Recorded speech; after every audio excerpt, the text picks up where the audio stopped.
नमस्कार दोस्तो, मी औरंगाबाद येथे राहणारा आमच्या शेजारी एक नवीन आंटी राहण्यासाठी आल्या होत्या. एकदा सकाळी मी तिला टेरेसवर बघितलं. काकू माझ्याकडे बघत होती.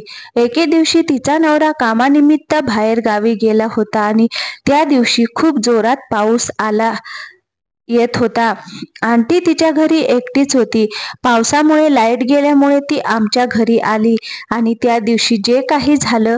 नमस्कार मित्रांनो, माझं नाव करण आहे. मी BScच्या शेवटच्या वर्षाला होतो. अभ्यास करण्यासाठी मी घरापासून लांब राहत होतो. मी ज्या घरात राहतो ते आमचं जुनं घर आहे. आमच्या येथे जास्त करून लोक रेंटवरच राहण्यासाठी येत होते. मी तिथे नुकताच राहण्यासाठी आलो होतो कारण माझी फायनल एक्झाम जवळ आली होती. त्याच आठवड्यात आमच्या घराच्या बरोबर समोर रेंटवर एक नवविवाहित जोडपं राहण्यासाठी आलं. ते आल्यानंतर 2 दिवस मी त्यांच्याकडे लक्ष दिलं नाही कारण मला बायकांसारखी दुसऱ्यांच्या घरात वाकून बघायची सवय नव्हती. एकदा मी माझ्या रूमच्या बाहेर बसलो होतो तेव्हा मी बघितलं की जे आमच्या घरासमोर नवीनच राहण्यासाठी आले होते तो माणूस बॅग घेऊन बाहेर कुठेतरी निघाला होता आणि त्याची बायको त्याला सोडण्यासाठी कॉलनीच्या बाहेरपर्यंत आली होती. जेव्हा मी तिला पाहिलं तेव्हा तिला फक्त पाहतच राहिलो. काय सांगू तुम्हाला, ती गोऱ्या रंगाची बाई खूपच आकर्षक दिसत होती. एका नजरेतच माणसाचं मन मनासारखं वितळून टाकणारी. तिने गडद लाल रंगाची साडी नेसली होती. तिचं वय साधारण 27-28 वर्ष वाटत होतं. ती दिसायला खूपच सुंदर होती. मी तर तिला एकसारखा बघतच राहिलो होतो. ती माघारी येईपर्यंत मी तिथेच बसून राहिलो. थोड्या वेळाने ती तिच्या नवऱ्याला सोडून कॉलनीमध्ये आली आणि मला बघू लागली. मी तर तिच्या पहिल्या नजरेतच तिच्याकडे आकर्षित झालो होतो. मीही तसा दिसायला छानच होतो, त्यामुळे तीही माझ्याकडे एकटक पाहू लागली. तिने डोळ्यात काजळ आणि होठांना भडक लाल कलरची लिपस्टिक लावली होती. ती तिच्या घरात गेली आणि तिने दरवाजा बंद करून घेतला. मला तिला आणखीन पाहण्याची इच्छा होत होती. मी रोज सकाळी 6 वाजता उठून अंघोळीसाठी टेरेसवरच्या बाथरूममध्ये जात होतो. त्या बाथरूमला एक छोटंसं छिद्र होतं. त्या छिद्रातून समोरचं टेरेस अगदी व्यवस्थित दिसत होतं. मी जेव्हा आंघोळ करत होतो तेव्हा मला त्या छिद्रातून समोरच्या टेरेसवरून कसला तरी आवाज येऊ लागला. मला तो बघण्यासाठी उत्सुकता लागून राहिली होती कारण त्या नवीन जोडप्याशिवाय याआधी तिथे कोणीच राहत नव्हतं. छिद्र जरा वर होतं म्हणून मी माझी बादली पालथी घातली केली आणि बादलीवर उभा राहून त्या छिद्रातून समोरच्या टेरेसवर बघू लागलो तर तिथे मला एक निळी साडी आणि पॅन्ट शर्ट सुकताना दिसले. मला कळालं, काल त्या नवीन आंटीच्या अंगावर पाहिली होती. मग मी त्या छिद्रातून अजून इकडे तिकडे बघितले तर मला ती काकू कपडे सुकवताना दिसली. त्यावेळी तिने फक्त काळ्या रंगाचा टी-शर्ट आणि काळ्या रंगाची पॅन्ट घातली होती. तिला बघून तर मला लॉटरी लागल्यासारखं वाटत होतं कारण ती दिसायला खूपच सुंदर होती. तिला जितकं पाहावं तितकं कमी होते. समोरच्या टेरेसवरची भिंत थोडी उंच होती त्यामुळे आजूबाजूच्या टेरेसवरून कोणी त्या टेरेसवर पाहू शकत नव्हतं. आमच्या टेरेसवरून सुद्धा त्या टेरेसवरचं दिसणं थोडं मुश्किलच होतं, पण आमच्या टेरेसवरील बाथरूम अटॅच बाथरूम ज्या कोपऱ्यात बनवलं होतं तिथून समोरच्या काकूचा टेरेस सहज दिसू शकत होता. दुसऱ्या दिवशी रविवार असून देखील मी लवकर उठलो आणि आमच्या टेरेसवरच्या बाथरूममध्ये गेलो कारण कालही त्याच वेळी नवीन आंटी टेरेसवर कपडे सुकवण्यासाठी आली होती. आंटीच्या टेरेसवर एक पाण्याने भरलेला सिमेंटचा टँक होता. त्यात पाणी भरलेलं असायचं. त्याच पाण्याने आंटी कपडे धुवत होती. मग मी विचार केला की तिच्याशी मैत्री करून पाहावी कारण मैत्री केली तर मला काकूशी जवळीकता साधता येणार होती. जर तिच्याशी मैत्री करायची असेल तर तिच्याजवळ जाण्याचा कोणता तरी उपाय शोधला पाहिजे. मग मी दुपारी समोरच्या काकूच्या घराचा दरवाजा ठोठावला. जसं तिने दार उघडलं तसं मी तिचा गोरा चेहरा आणि लाल होठ बघतच राहिलो. मग काकूने मला विचारलं, काय पाहिजे? तेव्हा मी हळूच आवाजात तिला म्हणालो, आंटी, थोडी साखर मिळेल का? तेव्हा काकूने मला विचारलं की तू समोरच्याच घरात राहतोस ना? तेव्हा मी तिला म्हटलं, हो.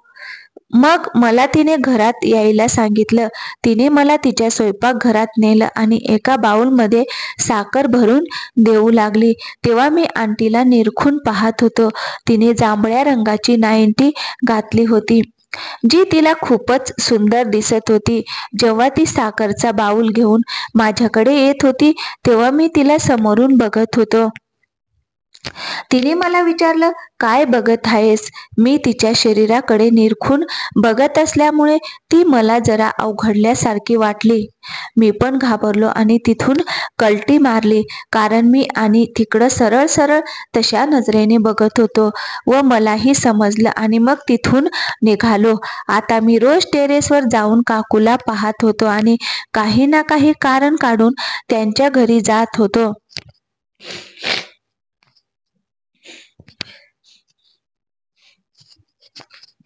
आता काकूचं आणि माझं चांगलं जमू लागलं होतं. कधी कधी काकू देखील माझ्याकडे गप्पा मारण्यासाठी येत होती. तिच्याशी गप्पा मारून मला तिच्याबद्दल खूप काही समजलं होतं. तिचं नाव रितू होतं आणि तिचं लग्न तिचं ग्रॅज्युएशन कम्प्लीट झाल्याच झालं होतं. आंटी आता माझ्यासोबत एवढी मनमोकळ्यापणाने गप्पा मारू लागली होती. तिने माझ्याकडे तिची सगळी गुपितं सांगितली होती. तिने हेही सांगितलं होतं आता आम्ही खूप क्लोज फ्रेंड झालो होतो, की कॉलेजमध्ये असताना तिचा एक बॉयफ्रेंड होता आणि जेव्हा तिच्या घरच्यांना ही गोष्ट कळाली तेव्हा तिच्या घरच्यांनी तिचं लवकरात लवकर लग्न करून टाकलं. आंटीला काय काय खायला आवडतं, तिला कसली कपडे घालायला आवडतात हे मी आता बऱ्यापैकी जाणलं होतं. आंटी हे सगळं मला एका मैत्रिणीच्या नात्याने सांगत होती, पण काकूच्या मनात माझ्याबद्दल नेमकं काय आहे याचा मी अजून अंदाज लावू शकलो नव्हतो. एक दिवस खूप मोठा पाऊस आला. तेव्हा रात्रीचे 10 वाजले होते. तेव्हा कोणीतरी माझ्या घराचा दरवाजा ठोठावला. मी दरवाजा उघडून बघितलं तर समोरची काकू माझ्याकडे आली होती. तिने गुलाबी रंगाची साडी घातली होती आणि ती साडी पावसात भिजून तिच्या अंगाला चिकटली होती, त्यामुळे ती अजूनच सुंदर दिसत होती. अचानक तिला समोर बघून मी आश्चर्यचकित झालो. मग मी आंटीला आतमध्ये यायला सांगितलं आणि तिला अंग पुसण्यासाठी टॉवेल दिला. मग तिने तिचं डोकं आणि हात पुसत टॉवेल तिथे सोफ्यावर ठेवला. मग मी आंटीला एवढ्या रात्री वेळाने माझ्या घरी येण्याचं कारण विचारलं. तिने मला सांगितलं की पावसामुळे त्यांच्या घरातील लाईट गेली आहे. तिच्या घरी तिचा नवरा देखील नव्हता. तिला एकटीला खूप भीती वाटत होती. माझ्या घरात लाईट बघून ती माझ्याकडे आली होती. माझ्या घरात इन्व्हर्टर होता, त्यामुळे मी आरामात लाईट लावून तिच्याशी गप्पा मारत बसलो. मग गप्पा मारत असताना मी आंटीला विचारले, तुमचे पती कुठे काम करतात? कारण तुम्ही इथे राहायला आल्यापासून ते बाहेरच आहेत. तेव्हा काकू थोडी नाराज झाली आणि शांत बसली. मी तिला विचारलं, काय झालं? मी चुकीचा प्रश्न विचारला का तुम्हाला? माझ्या प्रश्नांचे उत्तर ऐकण्यासाठी मी तिच्याकडे बघत होतो तेव्हा ती एकटक माझ्याकडे बघू लागली होती. तिच्या डोळ्यांमध्ये पाणी आलं होतं. मी तिच्या डोळ्यात पाणी बघून हैराण झालो आणि तिला रडण्याचं कारण विचारलं. तर तिने मला जे काही सांगितलं ते ऐकून मात्र मला खूप नवल वाटलं, कारण ती मला सांगत होती की तिच्या नवऱ्याचं बाहेर कोणासोबत तरी अफेअर सुरू आहे, त्यामुळे ते कामाचं निमित्त काढून बाहेर त्या बाईसोबत त्यांचा वेळ घालवतात. मी हा विचार करून हैराण झालो होतो की एवढी सुंदर बायको असताना का कोणी दुसऱ्या बाईच्या मागे लागेल. मग मी आंटीला म्हणालो, आंटी, तुमच्यासारखी एवढी सुंदर बायको असताना बाहेर अफेअर असं कसं होऊ शकतं? मग काकू मला म्हणाली, कारण प्रेम चेहरा बघून केलं जात नाही. त्यांचं ज्या बाईसोबत अफेअर सुरू आहे तिला ते लग्नाच्या अगोदर पासून ओळखतात. माझ्या लग्ना अगोदर माझ्या घरी माझ्या कॉलेजच्या अफेअरबद्दल कळालं होतं. तेव्हा माझ्या वडिलांनी माझं घाईघाईने लग्न केलं. त्यांना मलाच बॅकग्राऊंड ही माहीत नव्हतं. पण जरी घरातल्यांना माझ्या नवऱ्याचं अगोदरच बॅकग्राऊंड माहीत असतं तरी ते काहीच म्हणाले नसते, कारण या समाजात नेहमी मुलींची कमी आणि चुका काढल्या जातात. मुलांकडे लक्षच देत नाही आणि ती ढसाढसा रडू लागली. मग मी आंटीच्या खांद्यावर हात ठेवून तिला शांत करण्याचा प्रयत्न करू लागलो. तेव्हा काकू माझ्याजवळ आली आणि माझ्या गळ्यात पडून रडू लागली. मला कसं तरी झालं, कारण आंटीचा तो स्पर्श मला हवाहवासा वाटू लागला. मग मी तिला दिलासा देऊ लागलो. थोड्या वेळाने आंटी शांत झाली आणि मला म्हणाली, कारण तुझ्यासोबत माझा वेळ खूप चांगला जातो आणि तुझ्यासोबत गप्पा मारल्यानंतर मला एकटेपणा वाटत नाही. मी आंटीला म्हणालो, हा काकू, एका मुलीच्या जीवनात एक मुलगा आणि एका मुलाच्या जीवनात एक मुलगी अशी असते ज्यांच्यासोबत त्यांचं खूप छान बॉन्डिंग असतं. पण अचानक काय झालं माहीत नाही आणि काकूला शिंका येऊ लागल्या आणि ती थंडीने थरथर कापू लागली. मग मी तिला म्हणालो, आणि तुम्ही बाथरूममध्ये जाऊन कपडे चेंज करता का? आंटी म्हणाली, ठीक आहे. मग तिने माझ्याकडनं टॉवेल घेतला आणि ती बाथरूममध्ये कपडे चेंज करण्यासाठी गेली. पण तिच्याकडे कपडे नव्हते. मग मी तिला म्हणू लागलो, काकू, मी पटकन तुमच्या घरी जाऊन तुमचे कपडे घेऊन येतो. तेव्हा ती म्हणाली, करण नको, बाहेर खूप मोठा पाऊस आहे, तूही भिजशील.